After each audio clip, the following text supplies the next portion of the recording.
भारत में पहले तो इंडिया महागठबंधन बन गया, जिसके बाद इंडिया महागठबंधन को जवाब देने के लिए मोदी की अगुवाई में एनडीए महागठबंधन बनाकर मोदी ने इस चुनाव में ताल ठोकना शुरू कर दिया है। जगह जगह से बदली हुई राजनीति की तमाम तस्वीरें सामने आ रही हैं, लेकिन इस बीच पश्चिम बंगाल का वो चेहरा छिपा हुआ था जो काफ़ी बेबाकी भरे अंदाज के लिए फेमस रहा है।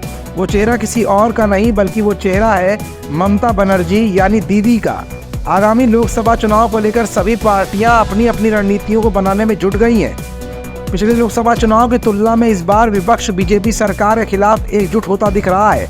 वहीं ममता बनर्जी की पार्टी टीएमसी भी विपक्षी गठबंधन की प्रमुख साझेदार पार्टी है। इस बीच लोकसभा सीटों को लेकर 2 सर्वे हुए हैं जिनके नतीजे चौंका देंगे। पश्चिम बंगाल की सत्तारूढ़ टीएमसी पार्टी ने 2019 के लोकसभा चुनाव में कुल 42 संसदीय सीटों में से 22 पर जीत दर्ज की थी, जबकि बीजेपी को 18 और कांग्रेस को सिर्फ 2 सीटें मिली थी। 2019 में ममता बनर्जी को कुल 12 सीटों का नुकसान हुआ था, जबकि बीजेपी को 16 सीटों का फायदा हुआ था।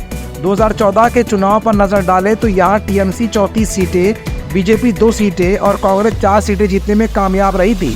हालांकि 2024 के चुनाव के सर्वे में टीएमसी को फायदा होने की उम्मीद है। ये बात 2 बड़े ग्रुप से आए सर्वे के बाद साफ हो जा रही है। पश्चिम बंगाल में ममता का बेहतर प्रदर्शन सामने आ सकता है और कहीं न कहीं इंडिया महागठबंधन ममता के इस बढ़ते कदम से फायदा भी उठाएगा। दरअसल पिछले महीनों में लोकसभा चुनाव 2024 को लेकर 2 सर्वे हुए थे। एक टाइम्स नाउ का जो इंडिया अलायंस के गठन से पहले किया गया था, वहीं दूसरा सर्वे विपक्षी महागठबंधन के बाद किया गया है। इन दोनों ही सर्वे में ममता बनर्जी की पार्टी को फायदा मिलता हुआ दिख रहा है, जिसने एनडीए को हैरत में डाल दिया है। टाइम्स नाउ के सर्वे के मुताबिक पश्चिम बंगाल की कुल 42 लोकसभा सीटों में से टीएमसी को 20 से 22 सीटें मिलने का अनुमान जताया गया है। बीजेपी को 18 से 22 सीटें, सीपीआईएम को 1 से 2 सीटें और कांग्रेस को भी 1 या 2 सीटें मिलने का अनुमान लगाया गया है।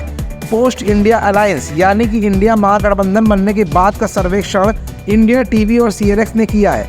इस सर्वे में भी पश्चिम बंगाल में बीजेपी और भारत महागठबंधन के बीच कड़ी टक्कर की उम्मीद जताई जा रही है, जिसमें बीजेपी को 12 सीटें जबकि विपक्षी महागठबंधन को बाकी 30 सीटें जीतने का अनुमान लगाया गया है। सर्वे में ममता बनर्जी की पार्टी को 29 सीटें और कांग्रेस को सिर्फ 1 सीट मिल सकती है।